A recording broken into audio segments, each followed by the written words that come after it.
Lehenengo autoa sortu zenetik gaur arte 11 diseinu ezagutu ditugu, baita animazioaren munduan ere. Gure kaleetan ere denetarik ikus dezakegu. Eta nork daki etorkizuneko autoak nolakoak izango diren. Baina hori bai, den-denak autoak dira, eta den-denek dituzte oinarrizko elementu batzuk. Motorra, balaztak eta suspentsioak besteak beste. Eta hain zuzen, frenoak eta suspentsioak proban jartzeko entsegu makina hau sortu du Mondragon Unibertsitateko ingeniari talde batek. Makina honek auto baten zati bat irudikatzen du.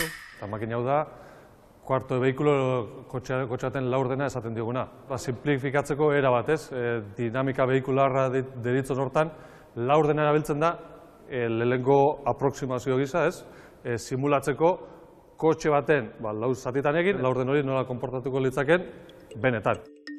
Hau da, entsegu makina honetan, autoaren laurden bat dugu. Hala, ingeniariek bertan diseinatu dituzten elementuak egokiak ote diren ikus dezakete. Frenoak eta suspentsioak probatuko ditugu hain zuzen. Goazen frenoekin hastera. Azteko dakagu motore bat, motor elektrikoa da, eta motor elektriko honek egiten duena da, transmititzen du mugimendua reduktora baten bitartez, hemen barruan dazkagun volante handi batzutara. Volante handi ezberdinak dazkagu, eta testeatu nahi dugun kotxean arabera, volante batzuk konektatzen ditugu edo beste batzuk. Gero eta kotxe handiagoa testatu nahi izan, gero eta volante inertziago konektatzen ditugu batera, eta kotxe txikiak simulatu edo testatu nahi baditugu, volante gutxiago konektatzen ditugu. Eta horrela inertzia handitu edo txikitzen dugu. Hurrengo pausuan, eukiko genuen beste rehenbio bat, eta rehenbio horren bitartez, korrea eta polea transmisioa da, eta horrekin ja heltzen gara zuzenian, hor dakagun torkimetro batera. Hor dakagun torkimetro hori da sentsore bat, eta sentsore horrek neurtzen du frenoak gainditu behar duen parra, edo kotxe hori frenatu ahal izateko. Eta aurrerantza jarraitzen badugu, kotxeko palierra irtengo zen puntontatik puntontara, errubera biratzeko edo erruberari mugimendua transmititzen dion komponentea izango zen, eta gero ja zuzenian eukiko genuen diskoa eta frenoko kalipera.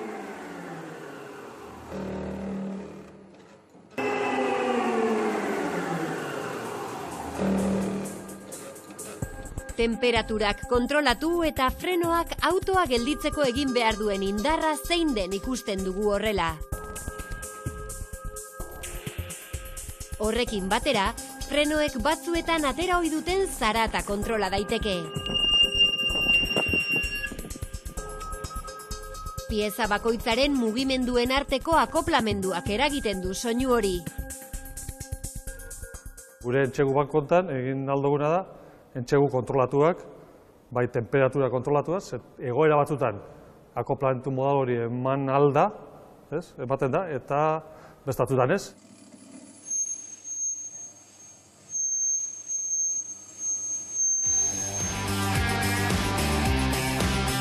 Autoak ondo frenatzen duela ikusi dugu, guztiz beharrezkoa gure segurtasunerako. Baina balaztak ez dira bidaiarien segurtasuna bermatzen duten elementu bakarrak. Suspentsioek ere ondo funtzionatu behar dute. Automobilan suspentsioa da lurra eta kabina, kotxeko kabina, lotzen dituen komponenteak dira. Komponente hauek bermatu behar dute kotxe bat segura izatea eta konfortablea ere bai. Guzti hau testeatzeko, alde batetik handakau zilindro hidrauliko bat, dinamika altuko zilindro hidrauliko bat, nondik sartzen ditugun oso karga altuak eta selazio altuekin. Bestalde dakau plaka hauek. Testeatu behar dugun kotxean arabera, masa handitzen dugu edo gutxitzen dugu. Kotxe gero eta pisutxoagoa testatu nahi badugu, gero eta masa gehiago sartzen ditugu. Kotxe txikiagotara joaten bagara, orduan masa gutxi ditu behar dugu eta pisu gutxiago sartzen dugu atal hortan. Bi gauza horiek kontutan izan da, testatzen ditugu erdian dauden pieza konjunto guztiak. Eta nola probatuko dugu? Ordenagailuan hainbat errepideren profilak sartuz. Hasteko Alemaniara bidaiatuko dugu.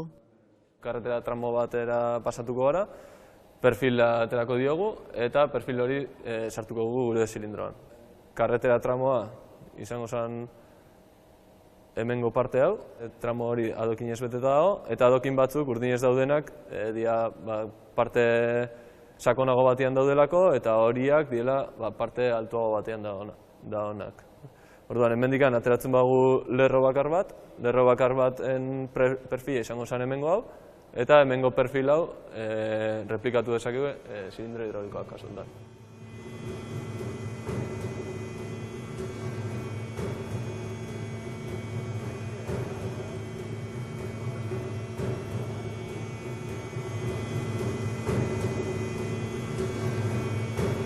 Jarraian ikusiko duguna ordea bigunagoa da.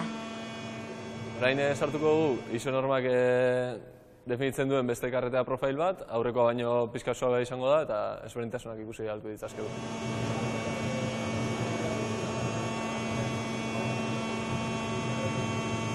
Eta azkenik ezaguna egingo zaizuen beste hau, ibilgailuen azterketa teknikoa egitean gure autoa ederki astintzen duen proba. Vibrazioa sartuko ditugu hemen, eta horren bitartez ikusi dezakegu amortiguadorean egoera zein den.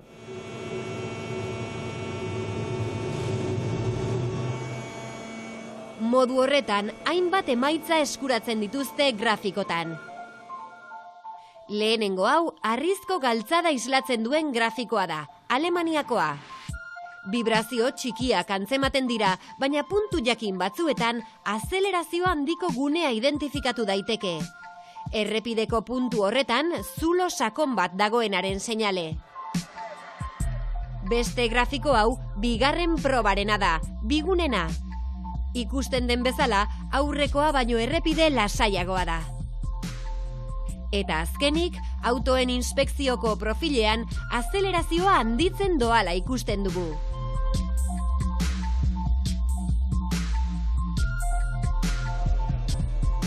Beraz, badakizue zuen autoekin urrutira iristeko, freno eta suspentsioak ondo mantendu.